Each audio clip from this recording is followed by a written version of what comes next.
In their first year since 2013 without CJ McCollum and the arrival of Jerami Grant, the Portland Trailblazers hoped that this could finally be the year of elite tier success with Damian Lillard. Damian Lillard certainly found elite tier success, having arguably the greatest season of his career, but the Trailblazers certainly did not, as they failed to reach the postseason again. And because of that, it is timely, more so than ever, to discuss why this Portland Trailblazers roster struggled and whether Damian Lillard could finally be traded this offseason. Of course, we all know Dame was absolutely brilliant this season. We went into this year with discussions of Trae Young potentially being better than Damian Lillard. I was probably one of them. I don't remember for sure, but I was probably one of them saying that Trae was better than Dame. That got silenced outrageously this year. Dame, even in his 30s as he ages, had the best year of his career. Career high in points at a bit over 32 a night on a career high field goal percentage, 46.3%. He also had a career high in free throw attempts at 9.6 while shooting 37% from three on over 11 attempts a night. Just ridiculous numbers from Dame this year, scoring on an elite level and every facet. And the Trailblazers were relatively competitive with him in the roster because of that. Now, they still weren't a playoff level team, but they were 27-31 when Dame was in the lineup. The problem is that, well, Dame did carry them, and they were 6-18 when he was not in the lineup. They weren't even 500 with him. They were decent, but their defense just wasn't good enough, and the rest of their offensive production was not enough. But they were absolutely carried by Damian Lillard, no doubt about it, and he was the only reason they remained in the hunt for the play-in tournament until the last 10 or 15 games of the season. Now, Anthony Simons was someone who did give them some of that secondary scoring punch, as he assumed a full-time starter role this year in year 5. Came in and assumed that starting role that CJ McCollum just vacated, and he had a very good year. He had a career high in points at 21.1, and assists at 4.1, and field goal percentage at 44.7, as well as career highs in free throw attempts, free throw percentage, and while shooting 37.7% from three on over 9 attempts. This backcourt, on average, was shooting a combined 20-plus attempts from three a night. And they were hitting them well. This backcourt knows how to shoot the basketball, specifically from three-point range, and Anthony Simons is only 24. So regardless of what happens with Dame, he's going to be a great scorer and a very important part of what the Trailblazers do going forward. There's no doubt about that. It could be in a trade if they decide to continue to build around Dame, but I'm more so hoping that they hold on to him and he becomes part of their next era of Trailblazers basketball. Jerami Grant was the other guy who continued to give them consistent, solid production in terms of a secondary scorer alongside Anthony Simons, and he just came in as a one-year rental from Detroit after what most people thought in the NBA community was an outrageous deal by Detroit. Became a very good value deal. He comes over in the offseason, and he had a very good year in Portland. Defensively, maybe not the impact that many had hoped for, or at least kind of needed from him if Portland were going to be any bit near as good as they were to begin the year. But ultimately, Grant was solid on the offensive end. He averaged over 20 points a game, shot 47.5% from the field, and had a career-high 40% from three, which is absurd development from him over the last few years. But it remains unclear whether his future is indeed in Portland. He enters the offseason as an unrestricted free agent. We'll discuss that momentarily. But it is certain that Jerami Grant does continue to prove his value as a high-quality starting wing in the league. The other bright spot on this team was Shaedon Sharpe. And that is undisputable, specifically with how he ended the season. He was viewed as more of a project player as he entered the league, as one of the youngest guys in the league, and not playing during his year at Kentucky. Now, it did take some time for Sharpe to become a regular, significant part of the rotation in Portland, but when he did, he had an absolutely brilliant rookie season. Sharpe averaged nearly 10 points a game while shooting 47% from the field and 36% from three, which even for a guy who was never really the focal point of the offense other than the last 3 weeks of the season, is still absurd efficiency for a rookie guard in today's NBA. He showed that he can produce off ball with his time playing alongside Dame and Anthony Simons throughout the season when he was never the primary guy, but he showed in those last few weeks that he can also take control of the offense and get his own. It's still early for Sharpe, there's no doubt about that.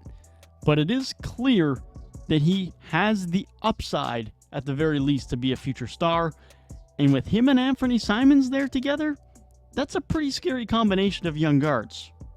Outside of these top 3 end talents and a promising rookie, the Trailblazers roster and productivity left a lot to be desired. Nurkic continues to struggle to stay healthy since his serious injury a few years ago, and although he's still a fine starting center, he is nowhere near his pre-injury self, and continues to be poor defensively. And ultimately, what a Portland Trailblazers team needs with Dame and Anthony Simons in the backcourt is a good defensive center. Portland just don't have that. While Josh Hart was in town before getting traded at the deadline, he struggled to shoot the ball well, and then, of course, shot well as soon as he got to New York, and typical Josh Hart fashion, shoots the lights out once he gets traded, and then will just slowly cool off. But unfortunately, Josh Hart was kind of representative of most of the role player play, and especially the bench play from this Portland roster this season. Most significantly, as it has been for a long time now, the recurring problem in Portland was their defense. As just mentioned, Damian Lillard and Anthony Simons is a very small backcourt. It's a bad defensive backcourt. That's not news to anyone, but it's really bad. Offensively, they're great. As a team, offensively, they're great. But defensively, they need help in the paint to deal with that backcourt. They need a rim protector. Nurkic is not that. And because of that, their defense is amongst one of the worst in the league. They finished 28th in defensive rating. And even though their offensive play from their guards was so elite alongside Jerami Grant, the Portland offense was just nowhere near good enough to make up for being one of the worst defensive teams in the NBA. Before we discuss the potential trade of Damian Lillard, we have to mention some other key players on the roster and key pieces that will impact things this summer. The Trailblazers entered this offseason with big decisions regardless of a potential trade of Damian Lillard. Jerami Grant will be an unrestricted free agent. Matisse Thybulle and Cam Reddish, who were just acquired at the trade deadline, will also be entering free agency. Their wings could be gone if they decide to go another direction with Matisse and Cam, and if they're unable to retain Jerami Grant. All of which are things that are possibilities, specifically in the case of Jerami Grant. Now, as previously discussed, Jerami Grant had a great season in Portland, and he has expressed an expectation and a desire to return to Portland for next season and beyond. But as most big decisions will this summer in Portland, it will likely be dependent on whether Damian Lillard is back in town, and also what trade gets made if Dame does stay. Because if someone like Pascal Siakam is brought in a trade, Jerami Grant's probably not re-signed. A, for financial reasons, and B, how do you put Siakam and Grant in the same team unless you start running Siakam at the 5 again like Toronto have? But we all know that that has its own problems defensively and on the glass. Now, Jerami Grant did sign a big free agency deal 3 years ago on a rebuilding team. However, Grant has proved that he is more than a role player since then. He bought in then to having a bigger role in a team, to showing the league that he is on a higher level than a role player. He will get paid as such this summer and might not have to sign on a less competitive team to get that money anymore. He might be ready to play on a competitive roster. So if Damian Lillard is still a Portland Trailblazer and they don't bring in a star power forward, Jerami Grant might be back. If Dame is gone, or Pascal Siakam's in town, Jerami Grant might be gone. Matisse Thybulle, we know his defensive impact. It's being elite. It's always going to be elite while he is in the league. The problem has been his offense, and specifically his inability to shoot the 3. He's been played out of playoff series time and time again. Specifically, the Toronto Raptors series from the 2022 playoffs comes to mind, where he was just played off the floor. And as a Toronto fan, I was loving when he was on the court because I just knew that we were 4-on-5 every time we were defending. In Portland, that changed significantly, where he shot 38% from 3 on nearly 4 attempts a night. And he played a decent chunk of games in Portland. This was not a 5-game sample size. He played over 20 games post-trade deadline.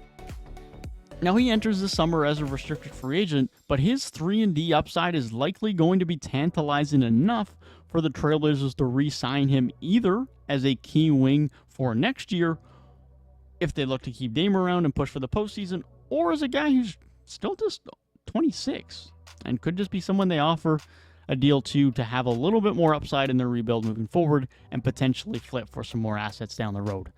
Cam Reddish is the other young wing that they have to make a decision on this summer as he enters restricted free agency, and he could be the third wing that has a chance to leave this summer. Now, Reddish continues to perform below expectations from his days in Duke and his days in the league. He's been very inconsistent. Part of that has been due to the fact that the Knicks and the Hawks have given him some very irregular and confusing rotations and minutes, specifically in New York. But during his 20 games with Portland after the trade deadline, Reddish played some of the best basketball of his recent career. Now, it wasn't anything great, but at the right price, Portland could bring him back and give him another chance, especially if they enter the rebuilding route. If they keep Dame and they want to remain competitive next season, they might look to improve that spot, have a little bit more consistency, have a little bit more experience, and in which case Reddish may end up being moved on. But if they rebuild, Reddish could be a guy they bring back on a couple-year deal. Now, most importantly is their draft selection. They lucked out in the lottery and get pick number 3. And I love and hate that for them, because they have two options now. They have a very valuable pick, one that's either going to be Scoot Henderson or Brandon Miller, depending on what Charlotte do. Charlotte, please take Scoot Henderson. Please. He's the better prospect. But nonetheless, they have pick 3, and they're going to get to choose one of two very good prospects.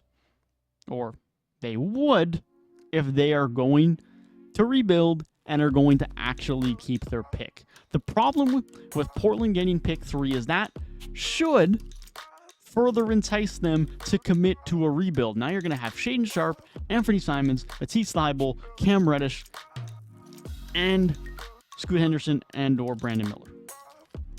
Instead, and I knew this would happen as soon as the draft lottery happened, it's just a further incentive to keep Dame for one more year and make one big last trade. And it's going to happen. It's going to happen. They're going to trade pick 3. They're going to try and get a star. And they're going to run it back with Dame once again. And they might be marginally better, but they're not going to be anything more than a playing team. They're just not. They're going to be too bad defensively unless they can figure out somehow improving on Nurkic. And I just don't think that exists. So they're going to remain a relatively mediocre team at best.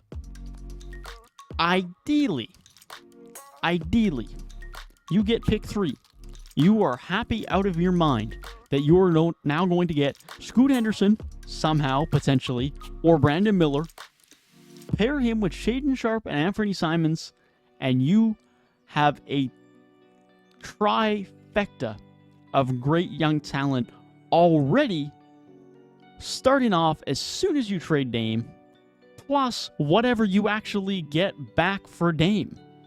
You're going to have a ton of future flexibility. You already have 3 good young players on the roster before you even start being bad, plus all the future firsts you're going to get for Damian Lillard. You are going to be in such a good position to rebuild and have a very strong roster in a few years. Potentially better in 2 to 3 years than you already are right now. They would have a great rebuild with a ton of assets.